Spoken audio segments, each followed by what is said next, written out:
Сәлем достар, бұл сабағымызда біз енгізілген жаңа документке енгізілген мәліметтерді жаңарту туралы сабақ өтетін боламыз. Бұл сабағымызды жаңарту нүкте нижний док нүкте пай деп атадық.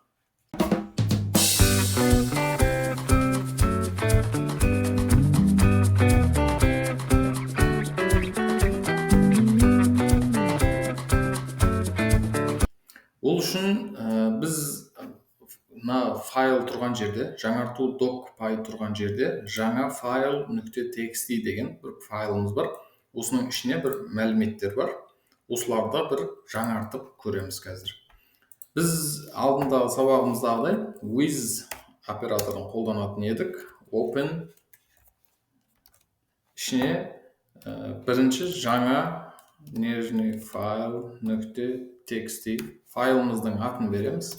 Және оны қандай модта, қандай түрде ашатын едік. Мысалы біз read деген нені ашамыз модта, бірақ біз ол файлды оқып, бірінші оқып, одан кейін барып ішіне тағы да бір сөздерді енгізуіміз үшін плюс деген нәрсені қосамыз.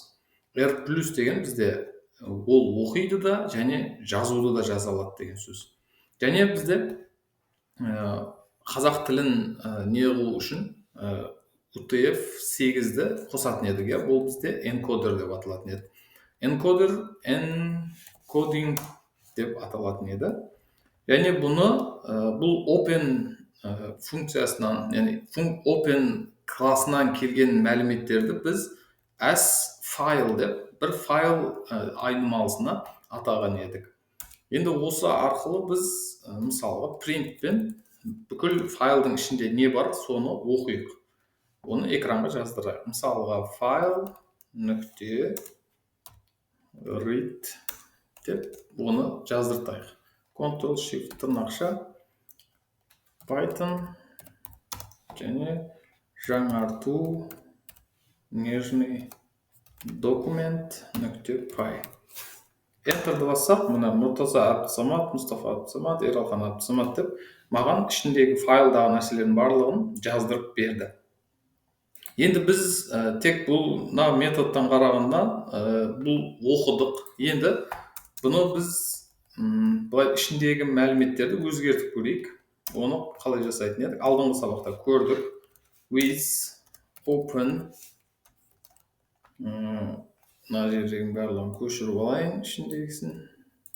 Бірақ бұл жерде методымыз біздің жазу болу үшін енді W-ды таңдайтын болсақ, ішіндегі бүкіл сөздердің барлығын өшіріп тастайды да, осының ішінде біз не жазсақ, соны файлымызға жазып беретін еді. Ол үшін біз оны қолданбаймыз. Сондықтан append, яғни append деп қолдансақ болады, немесе R плюспен де қолдансақ болады. Бұны да көрсетіп кетейін сіздерге. As file.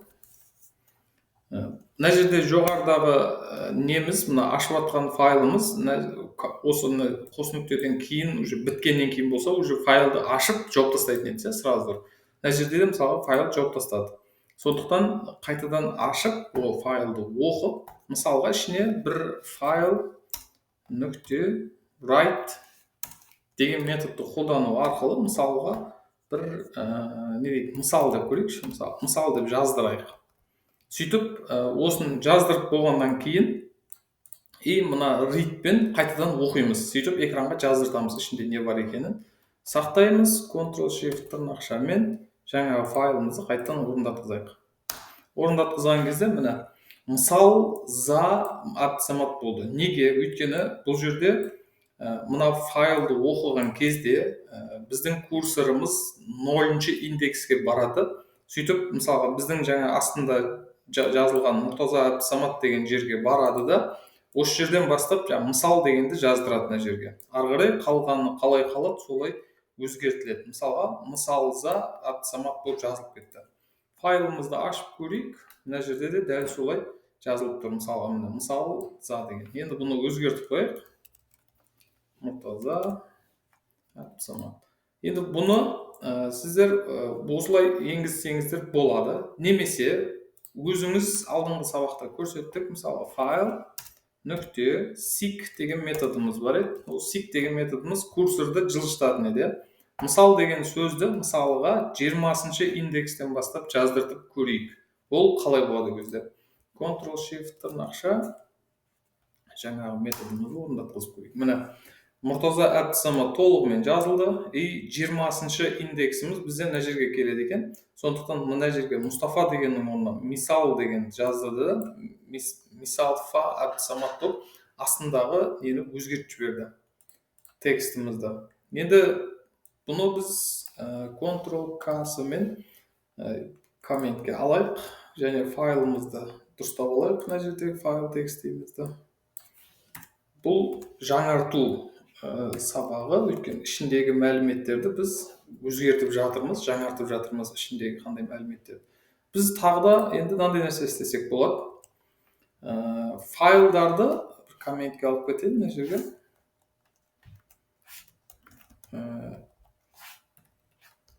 Жазуды, мысалға жазуды басына қосу,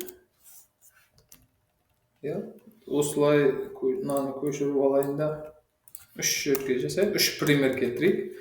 Басына қосу, ортасына қосу және соңына қосу. Осы примерлерді келтірейік. Файлдың басына қосу үшін біздер жаңағы мысалы файлдардың барлығын оқыдық и seek методын қолдану арқылы контентімізді жасадық. Ол үшін мысалы мына R методын қолданайық мына жерде. Ctrl-K-O деп нені ашайық. Жаңа файл текстті ашамыз, R+ модымен ашамыз. Сөйтіп, бұны мына жерде файлды біз контент деген бір айнымалы тағайындайық та бүкіл файлымызды осы жерге оқиық. Мысалы файл нүкте read методын арқылы бәрін оқып алдық. Енді контенттің басына біз бір элемент қосуымыз мүмкін. Контент тең бір элементіміз мысалға Әбдісамат дегенді басына қосайық. Сосын Абылай Әбдісаматтан кейін бір /n қояйық. Келесі неге өткізсін. Қосу, контент дейік. Екеуі де string болғаннан кейін екеуін бір-біріне қосып береді. Бұны файл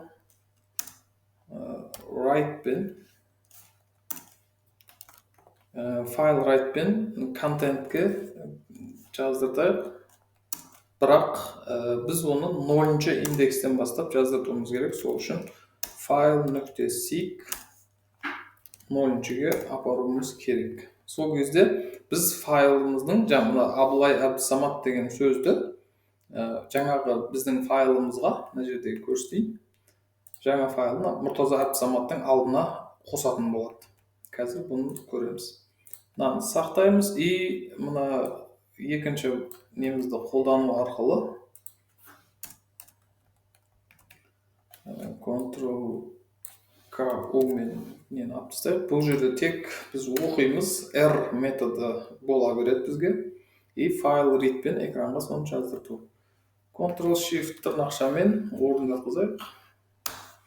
Мына Абылай Әбдісамат бізге қосылды. Мұртаза Әбдісамат, Мұстафа Әбдісамат, Ералхан Әбдісамат деп экранға қосып берді. Яғни файлдың ең басына біз элемент қосуды үйрендік. Жазуды басына қосуды үйрендік. Енді бұның барлығын комментке алайын. Ctrl-K-сы.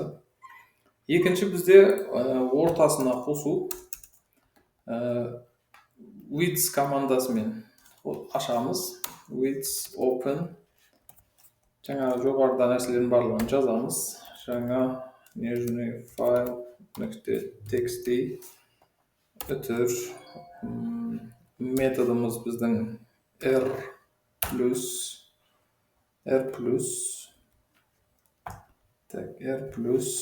өтір encoding бізде UTF-8 иә, utf так r плюс деп жаздық, utf8 as файл. Енді біз бірінші ортаға қосу үшін бүкіл файлды оқып шығуымыз керек. Оның барлығын біз тізім ретінде сақтап алсақ болады. Мысалға list так, қалай жасаймыз оны? Файл нүкте readlines деген бізде метод бар. Осы readlines'ты қолданатын болсақ, бізге ол барлығын тізім ретінде шығарып береді. Оны принтпен, мысалы, көрейік қазір. Листті экранға жаздыртайық та көрейік. Ctrl-Shift тырнақша.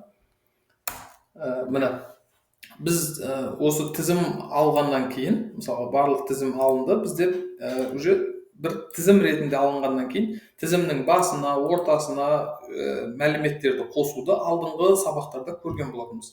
Сол сабақтарды қолдану арқылы мен тізімді жаңарта аламыз қазір. Енді файл readlines жасағаннан кейін бізде уже тізім бар. Тізімді мысалға былай жасауға болады. Append деген методымыз бар еді ғой біздің, болмаса insert деген методымыз бар. Сол арқылы қолдана аламыз. Мысалға list тең так, бір минут. Или бітейік, list нүкте insertті сразу қолданайық. Бізде ол жерге индекс беретін едік бірінші. Мысалға мысалы 0 бірінші индекс бар еді ғой. 0-ші емес, бірінші индекске бір файлдың, мысалы, атаудың берейік. Мысалға Али Абдушахмаев.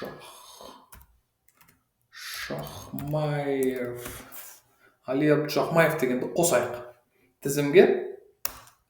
Одан кейін, мысалы, принтпен экранға тізімді көріп болады. Тағы бір тексеріп алайық. Қосылған, қосылмаған листпен. Одан кейін файлға жаздыртамыз.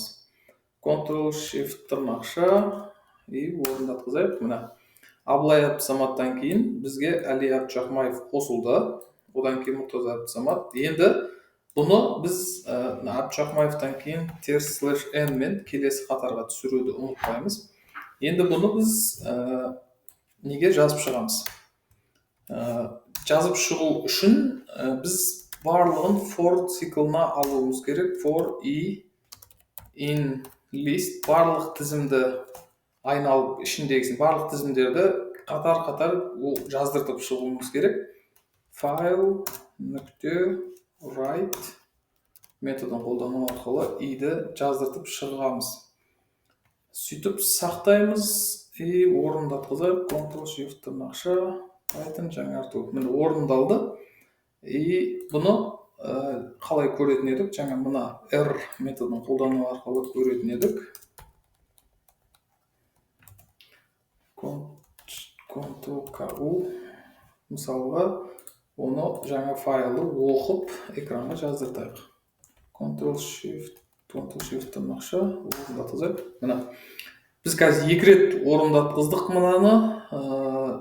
Али Абдушахмаев уже 2 рет жаздырып берді бізге. 1 минут. Жоғарыдағы листті жаздырып болсақ та болады. Мына жермен. Енді мына файлымызды көрейік, қалай болғанын. Мына жерге уже барлығын жазып тастадық. Өйткені неге біз сикпен басынан бастап берген жоқпыз. Соған қатысты мына жерде сондай болды. Мынаның барлығын енді былай жасайық. Енді файлда өзгерту енгізбесек, мысалы, мына жерге сондай болады. Мына жерде файл нүкте сик пен басынан бастап беруіміз керек еді. Сол кезде 0-ден бастап енгізіп шығатын еді.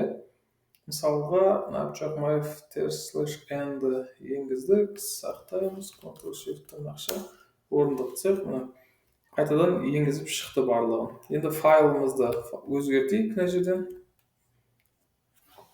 Так, жабайық PowerShell'ымызды. Ctrl-B, жаңа файл. Абылай Абдусамат, Али Абдушахмаев жазылды міне. Мұртаза Абдусамат, Мұстафа Абдусамат. Мына жерден бастап уже так, мынадан бастап керек жоқ бізге. Осыны сақтап алайық. дәл осылай уже міне Әлият Жақмаевты қосып экранға бізге ортаға шығарып берді. Мына неміз мына readline-мен біз файлды оқып уже жаздырттық, иә. Бұл жердегі методымыз R+ біздің. Соған мән беріңіздер. Мына файл seek-пен, яғни басынан бастап жаздырып шығуды ұмытпаймыз. Енді осылай кез келген неге орынға, мысалы индексті, инсерттің бірін немесе екіні, үшті пайдаланып, біз қалаған ортасына текстті енгізе аламыз. Енді бұны да Ctrl+K-мен неге алайын, комментке алайын. Енді соңына қосуды туралы жасайық. Бұл жерде де біз тек R+ емес, A деген нетті қолдансақ болады. With open жақшаның ішіне жаңа файл .txt үтір методымыз A үтір encoding тең UTF-8. Енді мына жерде жазу көрінбей тұрған болуы мүмкін сіздерге, бірақ мына сөздерді жаздым. Одан кейін S файл. Енді бұл жерде біз A-ны ғана қолдандық. Бұл дегеніміз тексттің, яғни ішіндегі мәтінні ең соңына барып жазатынын көрдік. Енді бұл үшін file.write методын қолданамыз. Ішіне мысалға write-пен бірінші /n-мен астына түсіріп алайық сөзімізді, және мәке dev YouTube арнасы деп жаздыртайық. Сөйтіп, бұны жоғарыдағы файл read-пен оқып